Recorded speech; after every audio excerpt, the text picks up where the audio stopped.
Alors Hexagone est un projet qui date de début 2014, qui est arrivé par la voie d'un site internet, ce qu'on appelle un blog d'une certaine façon, faisons simple, et qui répondait à mon envie personnelle de reprendre une activité, une parole plutôt dans le domaine, dans le secteur de la chanson. Cette parole, je l'avais eue pas mal d'années auparavant avec un média en ligne déjà, un média pionnier au début des années 2000 qui s'appelait Larsen, sur lequel on faisait à peu de choses près ce qu'on a fait au départ sur Hexagone,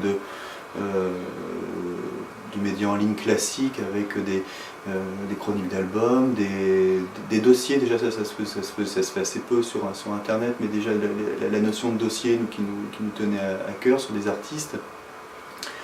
Et puis un peu tout ce qu'on pouvait trouver à la fois donc sur la chanson, mais sur la scène rock également. On avait créé cette entité à deux, avec un compère qui était beaucoup plus rock.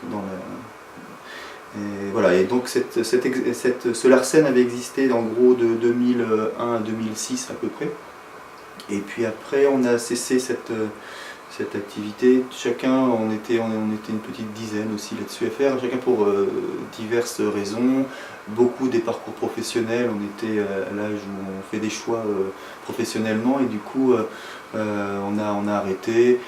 En ce qui me concerne, c'était des choix professionnels mais également de famille, voilà, l'envie de faire des enfants, de construire une maison, etc. Ça prend du temps. Donc voilà, cette activité a été mise en sommeil un moment. Et au bout de quelques années, la maison étant élevée et les enfants construits, ça a vraiment titillé de refaire quelque chose dans la chanson, puisque c'est pour moi une passion qui remonte à des années.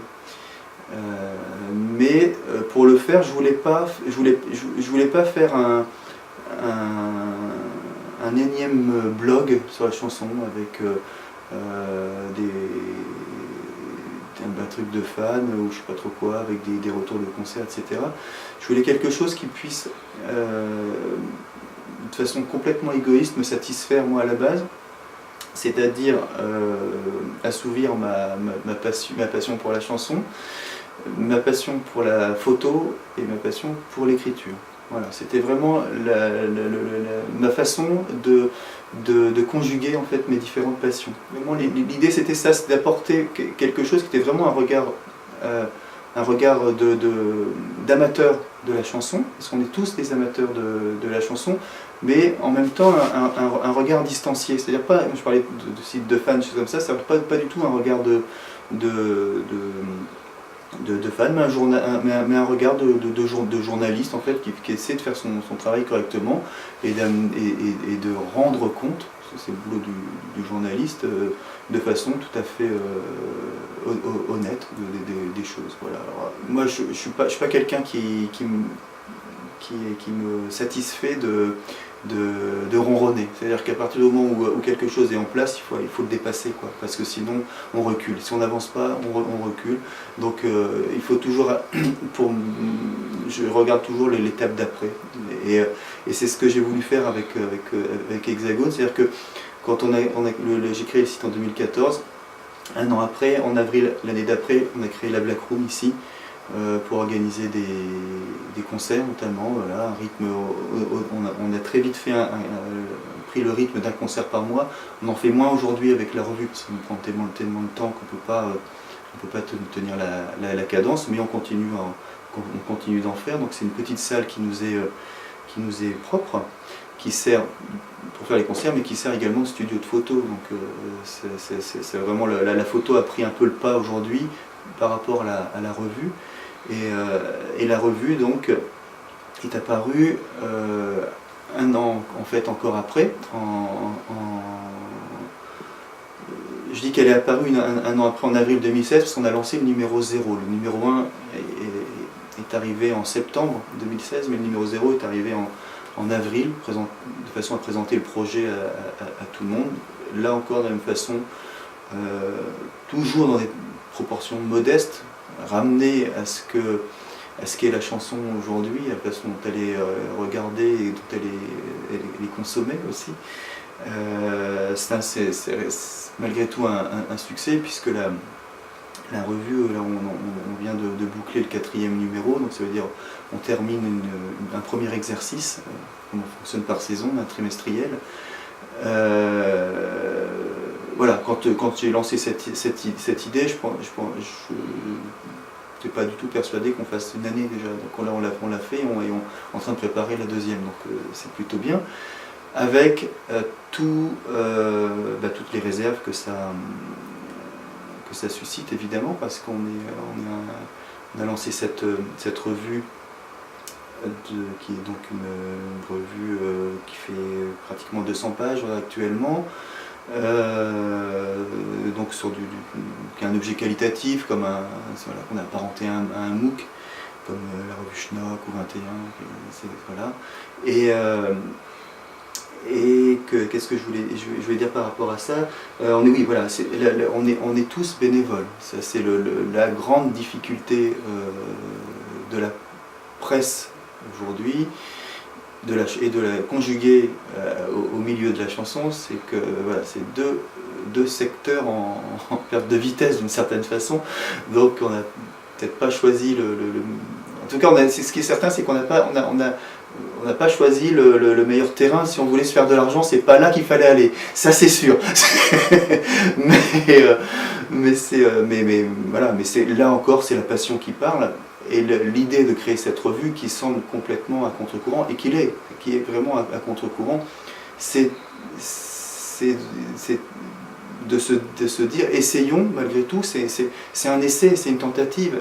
Il n'y a pas plus de prétention derrière ça. C'est que la chanson a perdu sa revue de référence qui était Chorus depuis 2009. Personne n'a repris, n'a essayé de reprendre derrière ce qui était Chorus. Essayons d'apporter, c'est ça un peu l'idée, c'est essayons d'apporter à la chanson cette revue sous ce format long, sur cette scène, essayons d'apporter notre regard comme pouvait le faire Chorus, donc à leur façon à eux. On n'est pas du tout Chorus, je ne me compare pas à Chorus, juste je le compare sur le format et ce qu'était Chorus, une espèce de pavé trimestriel sur la chanson. C'est vraiment là-dessus qu'on s'en rapproche. Également sur il y a un proche cousinage aussi artistique évidemment, hein, mais voilà, c'est un peu ça l'idée. Le truc, c'est qu'on est une revue indépendante. Moi je tiens absolument à ce qu'elle le reste, c'est-à-dire que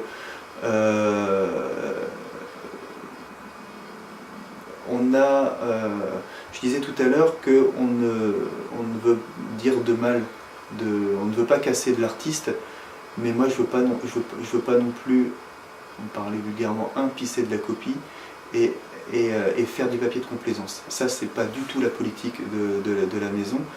Et donc, avoir des gros annonceurs, je sais très bien comment ça fonctionne, j'y tiens pas forcément. Parce que moi je veux garder la main sur ce truc-là, de façon à garder la confiance de notre lectorat.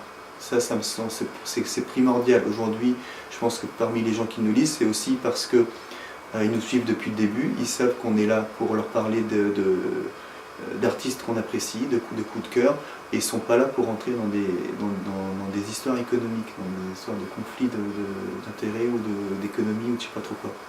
Donc moi j'ai pas du tout l'ambition de faire de cette revue un gros truc tenu par des manias ou quoi que ce soit. Ça ne marchera pas. On est une petite équipe, il faut que l'équipe soit renforcée, mais elle peut être renforcée que progressivement, parce que c'est une histoire de bonne volonté. C'est la complexité du bénévolat, c'est-à-dire que il faut à la fois avoir des gens sur qui on peut compter, mais en même temps des gens à qui on ne peut pas non plus imposer les choses, dire bah, tu vas bosser 10 heures par jour, on sait que ça ne marche pas, c'est pas possible. Donc il faut composer avec tout ça, et donc on avance, mais on avance progressivement. Et pour moi, la solution idéale, ce serait de pouvoir sortir au moins partiellement du bénévolat de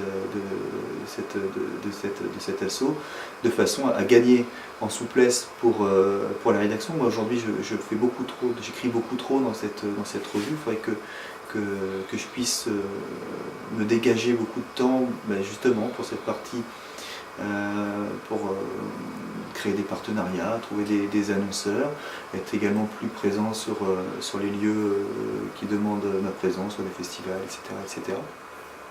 De façon à développer la revue. La revue a besoin d'être développée. Aujourd'hui, le stade d'après, on parlait tout à l'heure de toujours attendre d'avoir un peu d'avance, le stade d'après pour nous maintenant c'est de gravir une marche. Donc on a notre lectorat, on a notre public. Maintenant, il faut aller toucher des gens qu'on n'a pas touché aujourd'hui, c'est-à-dire pas forcément les amateurs de chansons de la première heure. Je pense que voilà, il faut essayer de gravir une marche qui est très certainement la plus difficile à monter en tout cas.